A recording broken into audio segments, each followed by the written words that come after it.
My name is Christian Udy, and I'm attending CU Denver with the University of Colorado Denver, and I'm expected to finally get my my bachelor's degree in mechanical engineering in the springtime. When I was young, I always liked to look at some things, and I always wondered how they work, how they do things. That's always intrigued me. He was diagnosed when he was 4.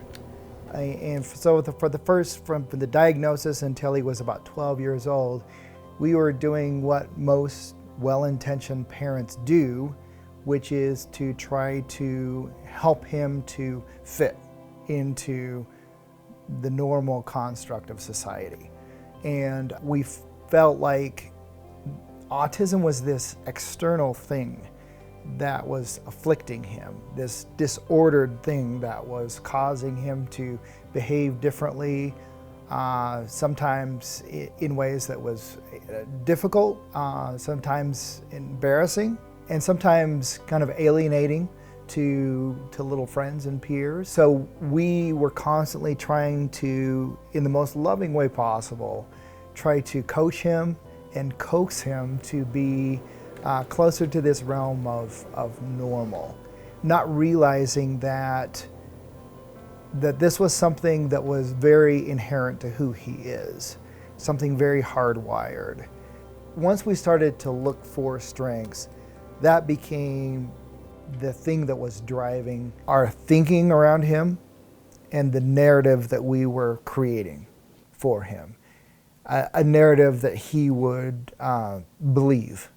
We put him in places where he could experience and grow and develop his strengths. Downloading Google SketchUp so he could develop his computer-aided drafting, 3D modeling capabilities, and just test that and see, is this something that he's going to enjoy? Is it something that aligns with his interests? Is it something that he's going to excel in? And he did, 100%. So then that was our first clue, and then we put him in this charter school that had this whole half of his curriculum focused on computer-aided design, architectural design and engineering. And so he further excelled in that space. And so really it was a combination of finding those spaces. One thing that Clayton and I laugh about now, but it wasn't as funny at the time, was he would take our telephones apart when we had landlines, and he would disassemble them and try and put them back together to see how it worked. And he was 3 at the time, and he wasn't verbal.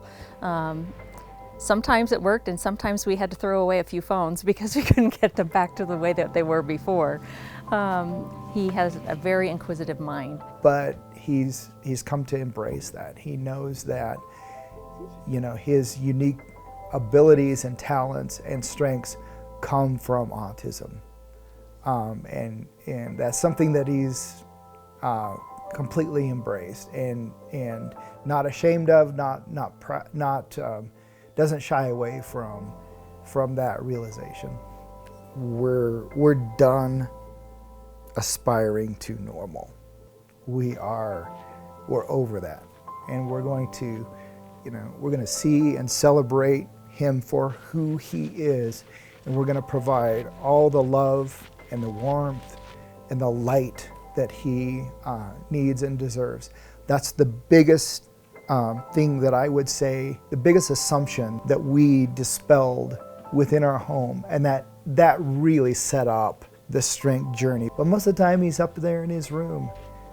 But I see that very differently now than I used to see it. I see it as that's a space where he thrives in his strengths, because he's continually researching, he's experimenting, he's innovating, he's coming up with, ways to convert this form of energy to that form of energy. Most of the time he is pursuing his curiosity, and he is developing and advancing his intellect and his mind. That is his space where he's thriving. So If I can answer the question, is he thriving? Right. Is he in a space where he's thriving? And the answer is yes, then I'm good. You won't find a more sincere, honest, genuine person who truly wants to be the best version of himself.